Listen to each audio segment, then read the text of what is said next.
Rasulullah bergegas ke rumah Abu Thalib dalam rangka mencoba berjuang sekuat tenaga, memberikan keteguhan hatinya untuk bisa mengucapkan kalimat tauhid. Abu Thalib sudah sekarat. Rasulullah segera datang ke rumahnya. Sesampai di rumahnya, sudah hadir dua gembong kafir Quraisy.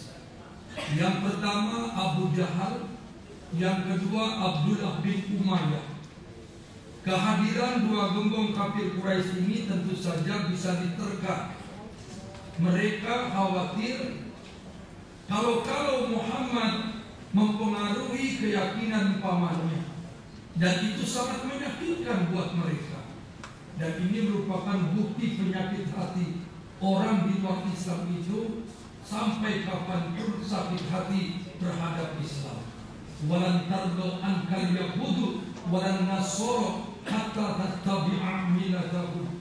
Tidak akan pernah ridho mereka itu kepada kaum muslimin sampai orang-orang Islam mau mengikuti konsep aturan hidup mereka. Ikhwatul iman, di waktu Nabi sudah masuk ke rumah Abu Thalib, di mana pamannya berbaring dengan begitu sangat letih, tapi pamannya masih sanggup mengutarakan kalimat. Apa yang dilakukan Rasulullah ketika itu?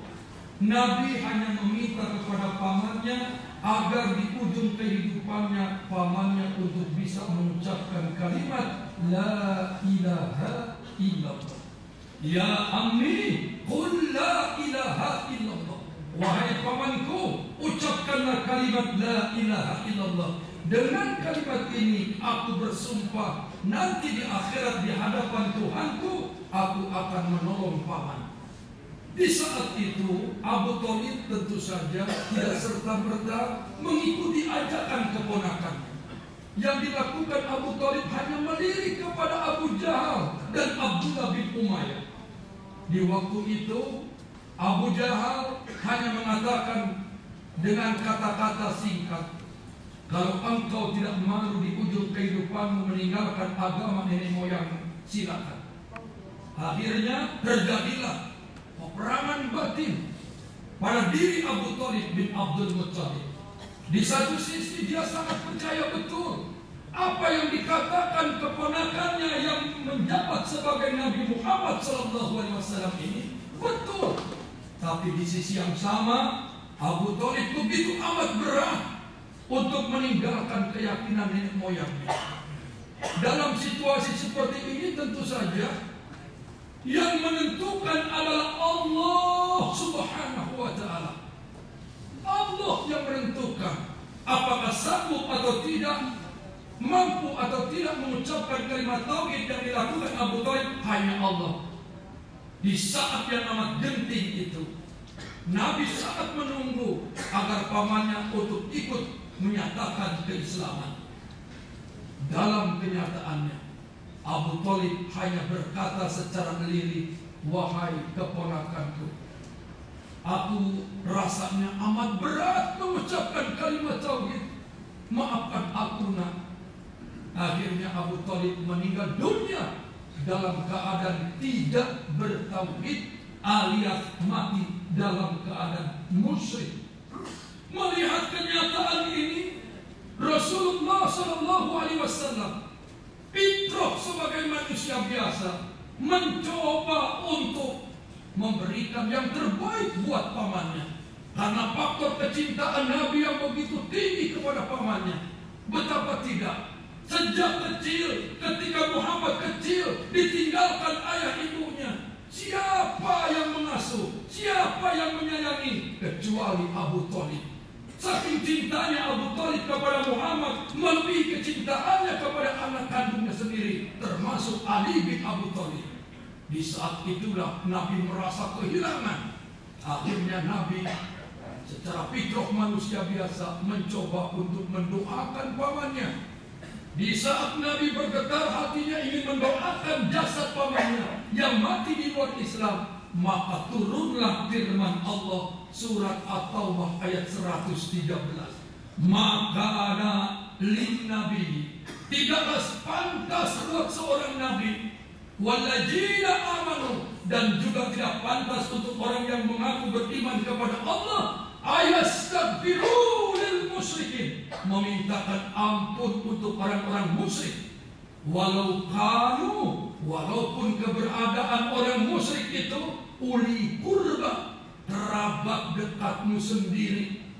Min ba'di ma tabayyana lahum annahum ashabul jahim, setelah amat jelas buat mereka sesungguhnya mereka itu di akhirat nanti tempatnya di neraka jahanam.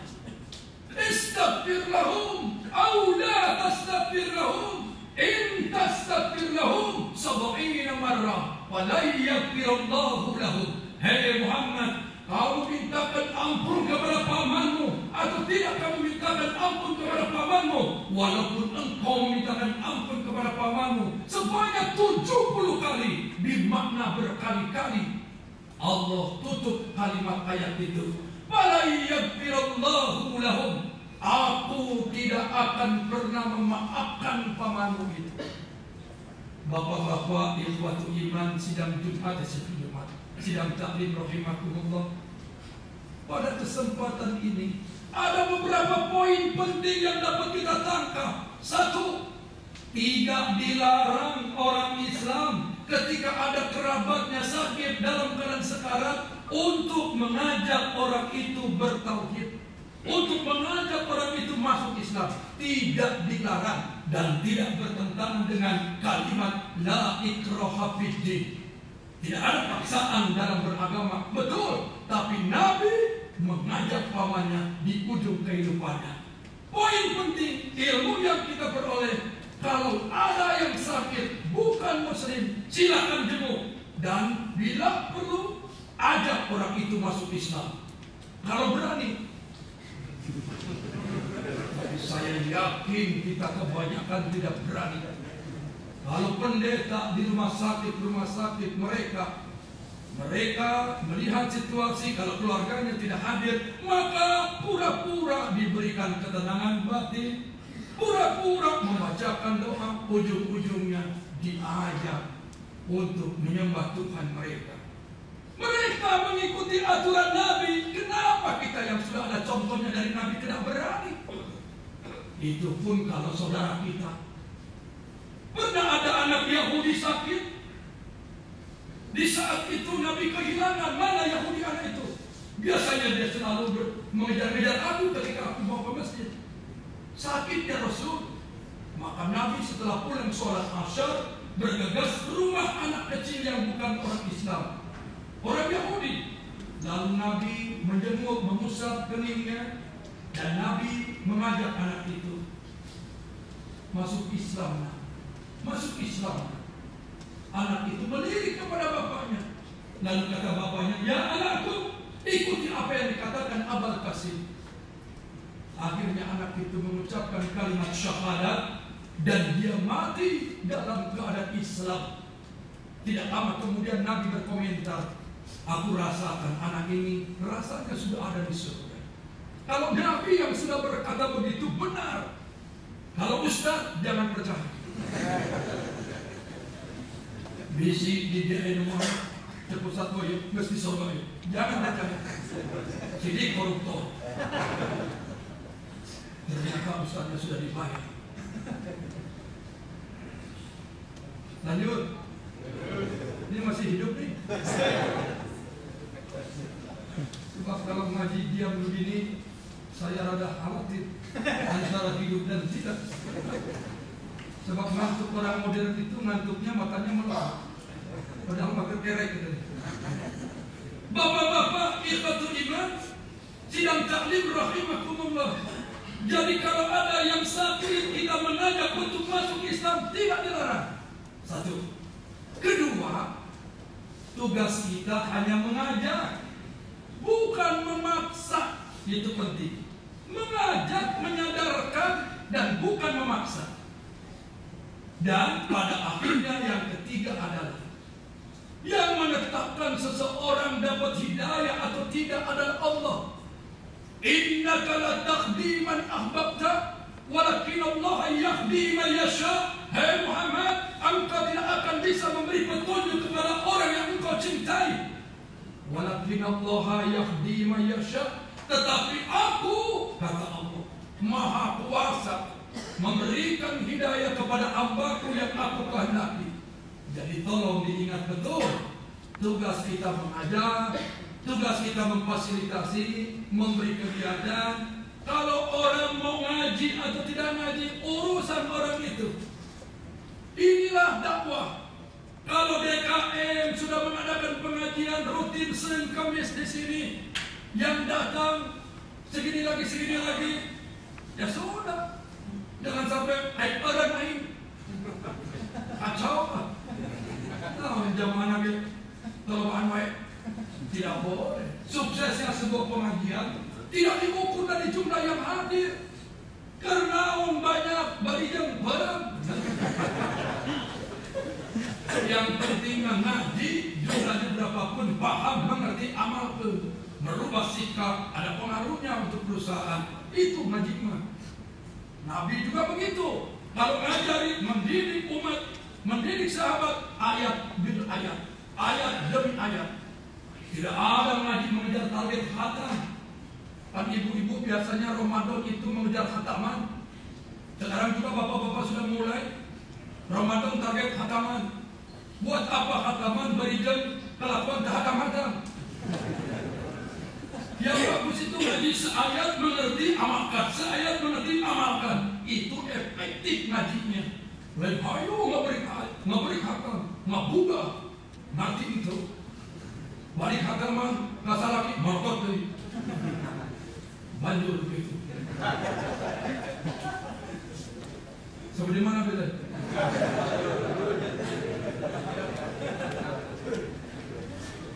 Yang keempat, ikhlasul iman, haram hukumnya.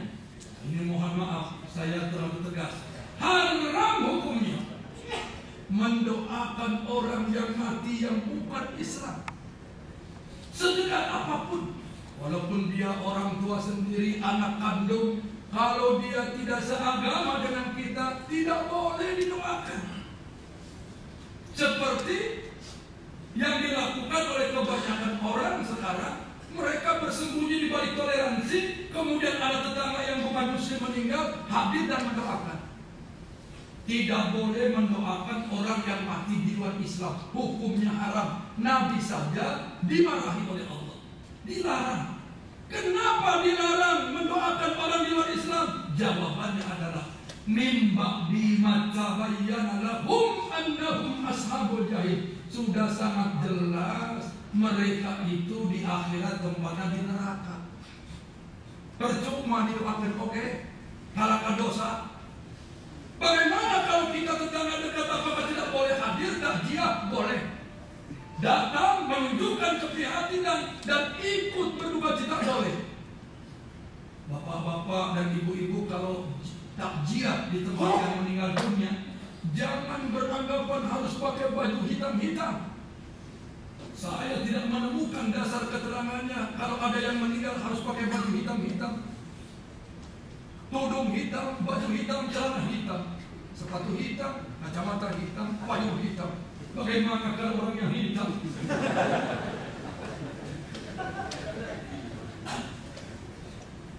Ini dalam prosesi mengurus mayit masih banyak kesalahan dari orang Islam dan perlu diluruskan. Pada waktu membawa mayit masih tetap ada saja petugas yang membawa payung.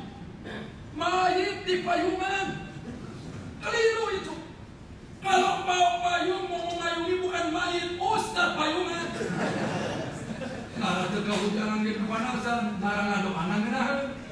Dia mayit kepayak-payak di payungan. Mayit piring, hidup piring. Itu begitu. Kemudian kalau kita membawa mayit pakai ambulan, tolong supir jangan ngebut. Kalau ngebut, bawa ambulan ngebut. Kalau orang sakit parah harus segera ditolong. Atau orang yang mau melahirkan harus ngebut. Kalau orang mati tidak boleh ngebut. Karunya mayit. Lihat. Cek mayit lihat. Untuk muntah itu. Di mana Pernah tabrakan payah 2 kali. Untung namanya dari. Masih banyak yang harus diluruskan. Itu saja mukadimah yang bisa saya sampaikan. Dan lagi potong banyak.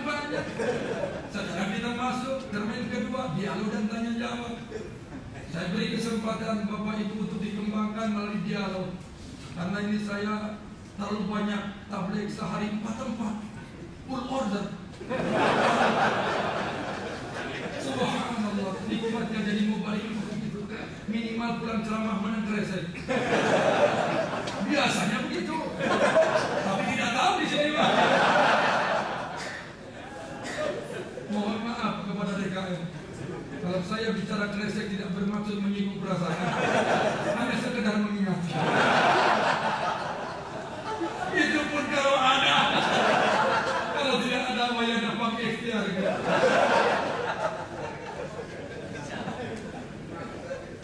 Silakan bapak-bapak, barangkali ada yang mau menyampaikan pertanyaan. Silakan Pak. Assalamualaikum warahmatullahi wabarakatuh. Waalaikumsalam. Saya tanya keluar dari topik ini Pak Ustaz. Iya. Saat sekarang ini kan kalau kita misalnya mau pergi haji itu bisa 5 tahun sudah 7 tahunan menunggu. Iya. Padahal ada satu hadis yang mengatakan, yang artinya kurang lebih apabila orang sudah mampu haji, dia tidak melakukan, kemudian meninggal, pilih matinya, dia Nasrani. Nah, sekarang ini kan yang lagi gencar itu kan umroh. Nah, apakah kalau dia sudah umroh, kewajiban hajinya jadi gugur gitu? Terima kasih. Assalamualaikum warahmatullahi wabarakatuh. Terima kasih Pak. Mudah-mudahan ada orang Depok. Dan kalau ada orang Depok jangan tersinggung. Saya pun tidak mengerti kenapa sekarang ini ada semacam antrian yang begitu panjang. Kalau saja Menteri Agama memahami betul betapa haji ini adalah prioritas bagi orang Islam, harusnya dia berjuang sekuat tenaga agar tidak berlama-lama kaum muslimin untuk menunggu. Karena urusan ibadah haji itu menyangkut waktu. Waktu kaitannya dengan ajal, batas waktu kehidupan seseorang. Sebaiknya jangan sampai ditambah-tambah. Sekarang kenyataannya yang dulunya waiting list 1 tahun, sekarang 2 tahun, sekarang disinyalir sampai 4-5 tahun, bisa-bisa 10 tahun nanti. Pada akhirnya sekarang ada terobosan-terobosan daripada haji lila-lila kering mendingan umroh. Nah, terus terang saja Pak, umroh di luar musim haji sesungguhnya itu sangat berbeda dengan umroh di waktu musim haji. Kalau umroh berhaji itu satu paket, dan nuansanya berbeda, atmosfernya berbeda, ujian dan pengorbanan berbeda. Hukumnya wajib umroh haji itu. Tapi umroh di luar haji ini juga masih menjadi perdebatan para ulama.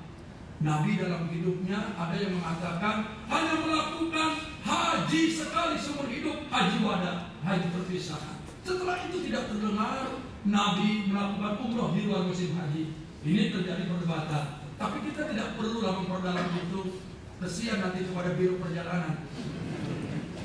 Yang paling penting buat kita dari pertanyaan Bapak, bagaimana kalau ada orang Islam karena dia ada nuansa frustasi, nunggu haji waiting list sampai 4-5 tahun, lalu dia ambil pintas, pergi umroh saja, lalu keburu meninggal dunia, ya tentu saja ini lain urusannya dengan kewajiban berhaji.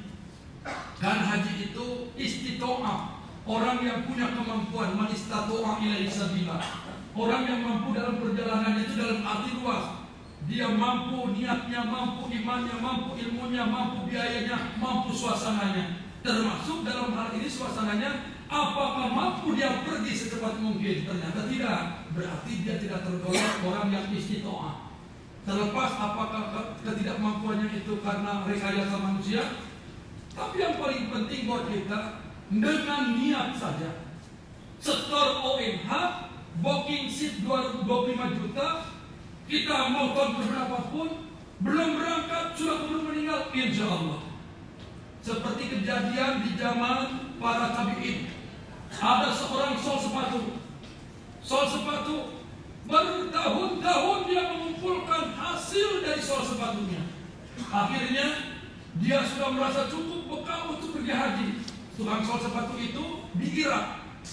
Pada waktu dia mau berangkat, kebetulan istrinya sedang hamil muda, dan dia ngidam. Tengah malam dia mencium aroma bakaran daging yang merangsang keinginan makan dari perempuan itu. Lalu suaminya mencari dan akhirnya didapatkan sumber bau daging itu dari sebuah rumah kecil, gubuk di mana ada anak-anak kecil di akhir. Maka dia minta, "Nek, saya minta sepotong daging yang nenek masak buat istri saya yang sedang ngidam." Si nenek memandang, seraya menjawab, "Daging ini halal buat kami, haram buat kamu."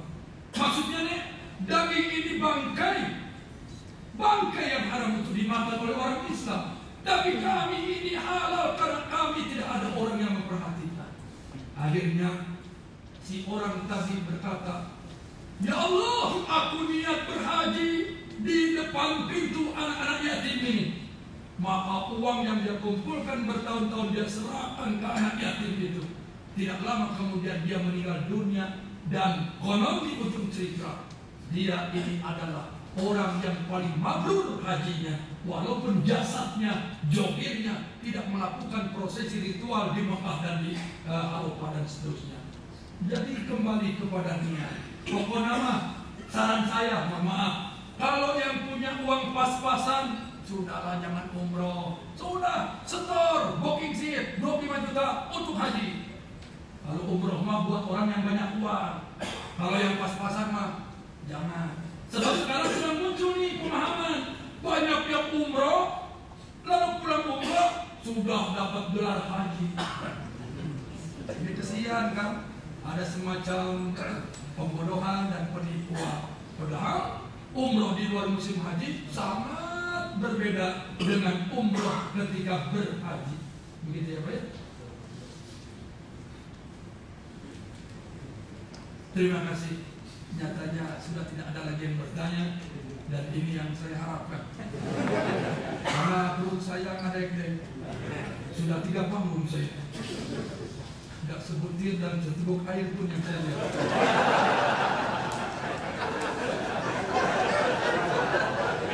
Alhamdulillah wassalatu wassalamu ala asrafil anbiya'il mursalin wa ala alihi wa ashabihi ajma'in. Allahumma ighfir lil mu'minina wal mu'minat والمسلمين والمسلمات الأحياء منهم والأموات إنك على كل قريب مجيب دعوات وقاضي الحاجات. ربنا آتنا في الدنيا حسنة وفي الآخرة حسنة وقنا عذاب النار برحمتك يا أرحم الراحمين. آمين يا الله يا رب العالمين. أقول قولي هذا وأستغفر الله لي ولكم والسلام عليكم ورحمة الله وبركاته.